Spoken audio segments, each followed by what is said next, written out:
The world of tomorrow is the world of instant information.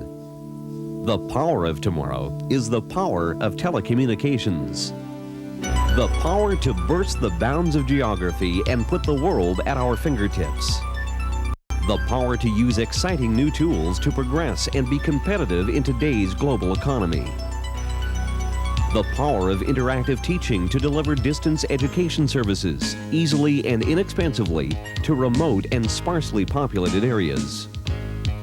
The power to shop and bank from home, moving and accessing information with the touch of a finger, regardless of the location or the time of day.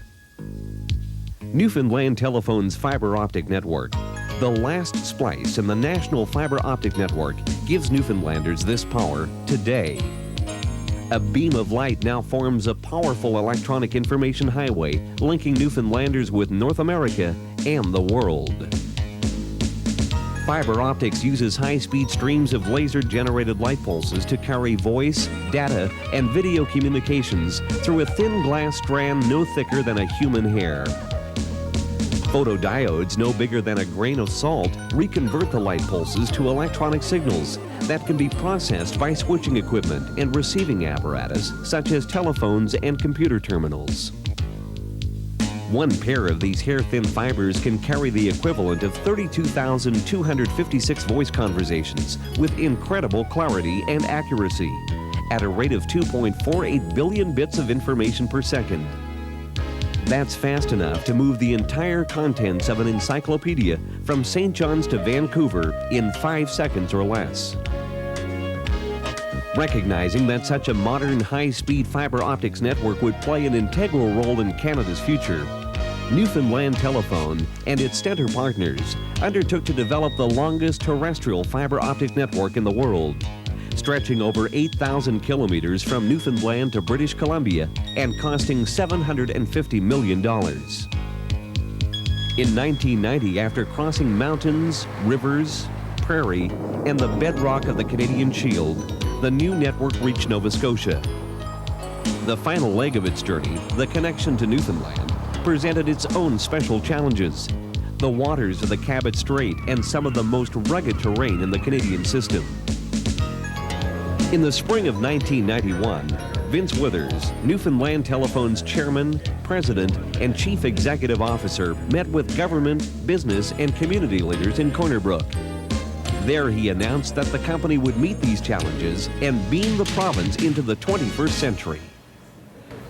In 1985, Telecom Canada, which is an association of the major telephone companies in Canada, including our company, began an extensive effort to integrate fiber optic into the national network. In 1991, Newfoundland Telephone will begin to extend its fiber optic network into the province to provide a national fiber optic network from coast to coast. The installation of the Newfoundland portion of this is a 3-year, $45 million capital project. Cape Ray, on the southwestern tip of the province. In 1856, the first submarine telecommunications cable was laid from here to connect Newfoundland with North America. Now, 135 years later, history was being repeated. The landing site was carefully selected and prepared to provide maximum security for the critical splice to the submarine cable. A preformed concrete casement to house the cable connection point was put in place to await the arrival of the cable ship Discovery. What you're seeing right now is the guy securing the section of the cable that was installed, floated across the lagoon, and securing it on this end to a manhole. It will actually plow the cable from the other side of the lagoon into our central office. The main cable across the Cabot Strait will come into the same manhole. It will be secured, spliced at that manhole, and then it will be tested from the central office, and hopefully we'll have continuity from here as the cable is installed on the ship over to the Sydney Mine site. The new cable ship, Discovery, was commissioned from British Telecom Marine to lay the cable in a single piece, the 180 kilometers across the Cabot Strait. Newfoundland's status as a full player in the electronic information age is confirmed as the fiber optic cable is floated ashore and trenched to the casement to be connected to the subterranean cable.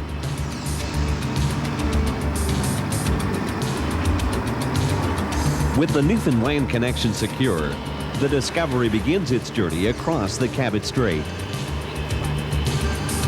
Cable's being laid here from the beach at just under 9 meters at the moment. We'll be going down to a depth of 450 meters at the sea, and that'll be in the mid part on the way across to Nova Scotia, and up to about 10 meters when we get to Sydney. And the depth of burial will be between 0.3 of a meter in the boulder clay down to probably 1 full meter's depth at the center section where it's fairly soft. The combination of advanced engineering, planning skills, and modern technology ensures that the process goes smoothly. The completion of the submarine section gave Newfoundland Telephone's engineers and project managers the distinction of successfully establishing the longest stretch of non-repeatered fiber optic cable in the world. The company's technology plan is based on 3 principles. The principle of cost reduction for operating systems, revenue generation for the company, and for the service quality improvement for our customers. The fiber optic system that we've just installed is one element in the company's technology plan. The challenges on land were no less than those at sea. To reach St. John's, the cable followed a hybrid route of abandoned railway beds, highway, hydro transmission corridors, and privately held rights-of-way. In many areas, an 18-foot wide tract of brush was cleared along the cable corridor and the cut material disposed of. This allowed for a ripper to pre-rip the cable path, identifying obstructions and ensuring that all the rock shards in the pre-ripped trench were aligned in the same direction, so as not to damage the cable or overduct during installation. 2 powerful tractors assisted the plowing. One carries the cable, overduct, splitter, and the plow, while the second increases the total power capacity. To ensure that the cable reeled freely without tension, a polyethylene overduct was installed. A hollow plow shoe fed the cable into the ground to a depth of 4 feet. A marker tape was plowed in with the cable at a depth of 2 feet to identify the buried cable and help prevent possible damage by accidental excavation. Where the cable crossed roads and water courses, drilling eliminated the need to open up cuts or disturb river bottoms. A hydraulic drill opened the route, the overduct was placed, and the cable passed through. To bury a fiber cable from Port aux Basques to St. John's presented us with many challenges. Uppermost in our minds was concern for the environment and to ensure that the environment was undisturbed during the whole process.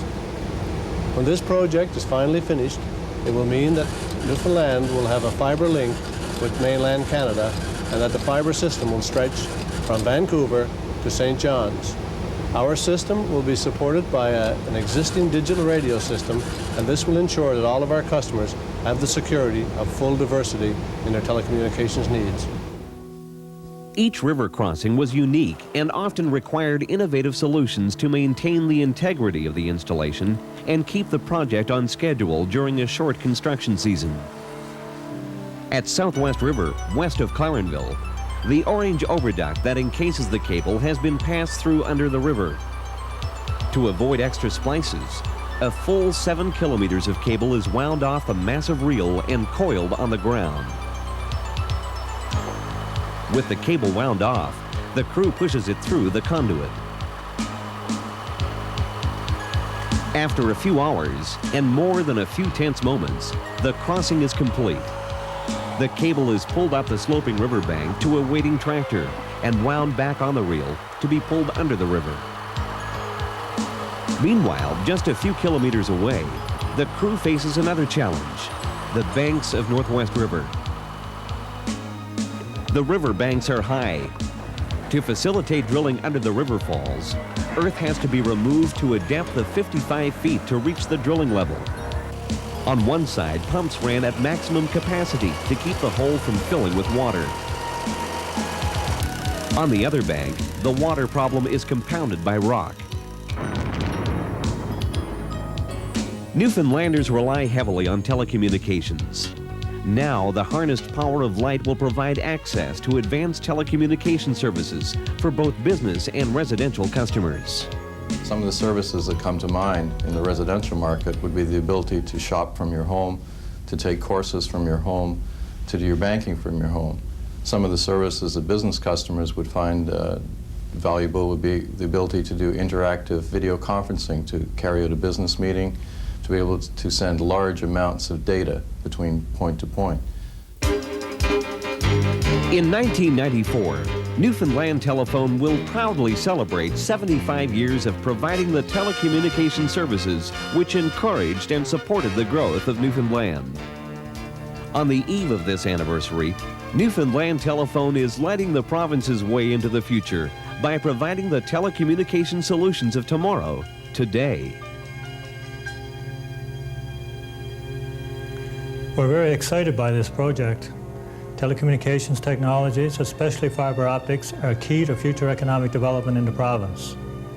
Newfoundlanders, more than most, rely on telecommunications to overcome our geographical disadvantages. Newfoundland Telephone has a 74-year tradition of fulfilling this role. Our fiber optic network is a super telecommunications highway that will continue this tradition into the 21st century, providing the capacity and services that the province requires. Local communities will be able to use our network as a strong selling point for local development. Our fiber optic network is the foundation for providing a broad range of modern services. This will enable Newfoundlanders to manage and benefit from the rapid pace of change in the world. I think the excitement is just beginning for all of us.